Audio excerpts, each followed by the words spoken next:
Joining us now to talk energy, gas prices, and more, Interior Secretary and National Energy Dominance Council Chairman Doug Burgum. Good to see you, Secretary. Thank you for being here. Got to start with the tough stuff, and that's the price of gas at the pump.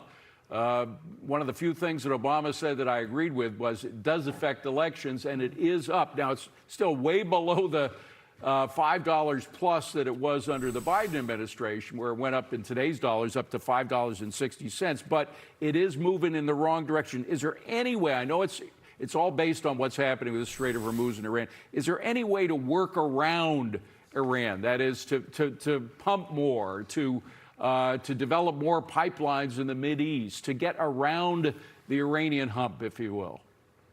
Well, yes, David and Jackie, there certainly is. And I had meetings earlier this week with leaders from Saudi Arabia and UAE. Both of those countries are looking at major infrastructure projects to try to look at land-based pipeline and other solutions to be able to ship their product and get it onto the world market. But here at home, of course, under President Trump's energy dominance policy, the United States producing more oil than we've ever produced, largest producer in the world of oil, now the largest producer of natural gas in the world, largest exporter of LNG in the world.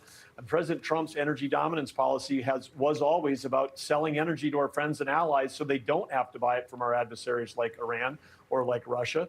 And as you saw, the prices plummeted last year when President Trump was elected. They will go down again under President Trump's policies. He's the one leader that knows how to get prices down. It's increased supply.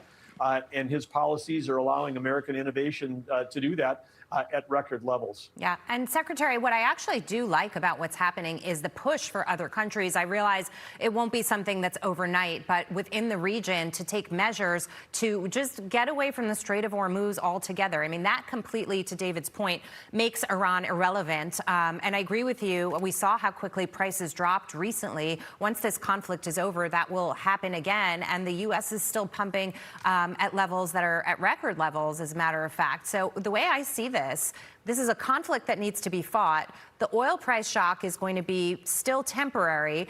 Having said that, we still don't have a great idea of what temporary means to the president. The line for diplomacy is still open. What should we think? Well, I think we should be thinking that literally the geopolitics of oil under President Trump have shifted from the Middle East to the Western Hemisphere with the action that President Trump took back in January in Venezuela. We took what was a sanctioned adversary, turned them into a strategic ally in 45 minutes. All of that oil now, production in Venezuela up almost 50%. That's all coming towards Gulf of America refineries, which again, helping keep supply up and prices down in America.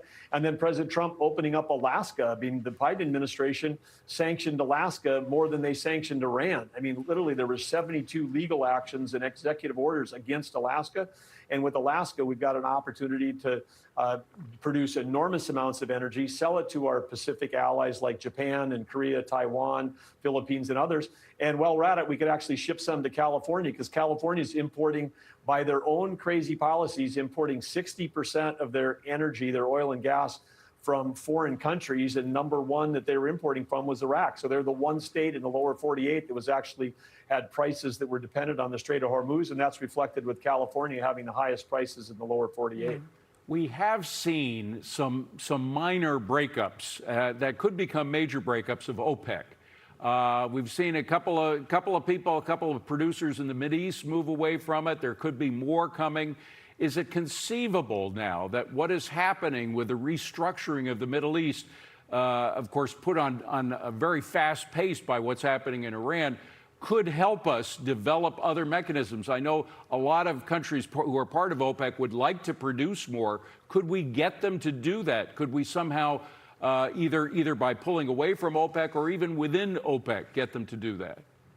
Well, again, I think when I'm saying that the geopolitical shift, there was a time, many times in the last 47 years, where Iran has, used their influence to try to hold not only their own people hostage, but the world economy hostage. And their ability to do that just keeps diminishing and diminishing over time. President Trump, the one leader that's actually got the U.S. driving forward, and even things like the Strategic Petroleum Reserve. President Trump He wanted to refill it back in March of 2020. Chuck Schumer and the Democrats said no. He could have refilled the whole thing for $36. Then Biden drained the Strategic Petroleum Reserve ahead of the midterms when it wasn't even an international crisis. He was just doing it as his own political, personal get price down at the pump. President Trump is using the SPR as intended. And he and Chris Wright, our great Secretary of Energy, they've got a plan to refill the Strategic Petroleum Reserve.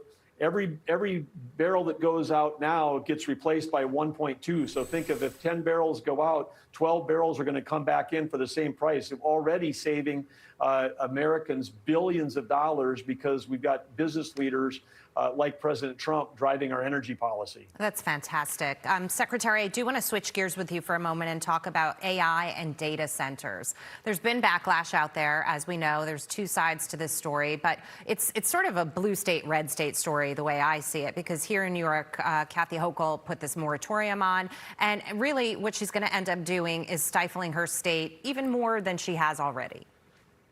Yeah, absolutely, Jackie. I mean, some of these policies at the state level are basically, it's almost hard for me to believe as a former governor. Governors, one thing we always did was we competed with each other to get investment to come to our state. Signing something that says, don't bring us billions of dollars of assets, don't invest in something that's going to help us drive jobs, drive the economy, and provide more intelligence that could be used for things like providing a personalized tutor for every kid in every school district in your state. I mean, it is so absurd to me, but this is, again, there are foreign influence campaigns trying to stop the United States from building it. They're most susceptible, as you say, in blue states, because a lot of blue states have high energy prices because of the policies they adopted going back to Obama and amplified them under Biden. But electricity prices are typically 50% or more, sometimes in some cases 2 or 3 times higher already in states that over-rotated towards unreliable, weather-dependent, so-called green energy projects, and at the same time shutting down their baseload. Yeah. So they actually weren't doing an energy transition. Those states were doing energy subtraction. Yeah. And with energy subtraction, they ended up with higher prices. And so you've got a huge disparity across the state. So they're going to go this record amount of capital spending. The AI data center spending is going to be equivalent to like building the railroads in America. And where that money is going to go, it's going to go to places with low electric prices and that are pro-building stuff in America. And it's going to really shift where capital flows. Typically, it would go to a place like a New York or California. Now it's not because, again, these data centers, you can ship your product on a fiber optic cable anywhere you want to, anytime. And so location matters less than it used to. And the last thing I'll say on this thing is this whole thing of like, we're against data centers. Wall Street wouldn't exist without data centers. Sports betting wouldn't exist without data centers. Netflix would not exist without data centers. So somehow they've become the boogeyman that politicians and governors have to sign moratoriums against. I mean, these states today wouldn't, Wall Street wouldn't operate without them. So it makes no sense to me. I understand people have fears, but those fears, whether it's water or whether it's power prices, in my home state, 18 months ago as governor, we built a data center in a town of 800 people. The electric prices went down through rebates, water collection on the roof. They ended up with more water. The data center company built new housing, it's new tax base for the schools, everything the opposite of what people are saying. I've seen it with my own eyes. I've done it. And some of these arguments, again, are political in nature. And if the U.S. has got to push back because we are in an AI arms race with China, and we absolutely positively need to follow President Trump's lead and make sure that we are competitive because it's going to affect everything from defense to education to healthcare, you name it. Yeah. It's coming. The last time I looked, by the way, average price per kilowatt hour for energy is average in the U.S. is about 17 cents. In New York and California, it's about 38 cents. Right. So, I mean, they're paying twice as much, fewer jobs. I've got to ask a very quick question about the reflecting pool. What's the very latest on that in your job as Secretary of the Interior?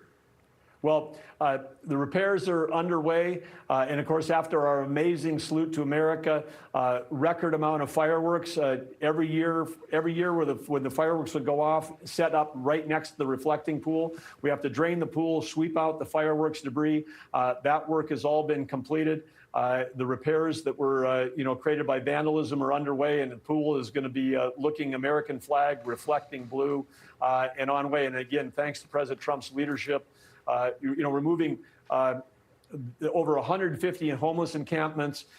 We have cleaned up 48 monuments, 22 fountains back working again. Crime rates in D.C. at the lowest levels they've been in some cases in over a century. So President Trump's laid out a blueprint for every metro in America. Every big blue metro could say, hey, if you want to reduce crime and clean up your city and make your parks safe, and get pedestrians back on the street, help your retail businesses and your small businesses. He's got a blueprint. He's shown how it can be done right here in Washington, D.C. Secretary Doug Burgum, thank you very much, Mr. Secretary. Great to see you.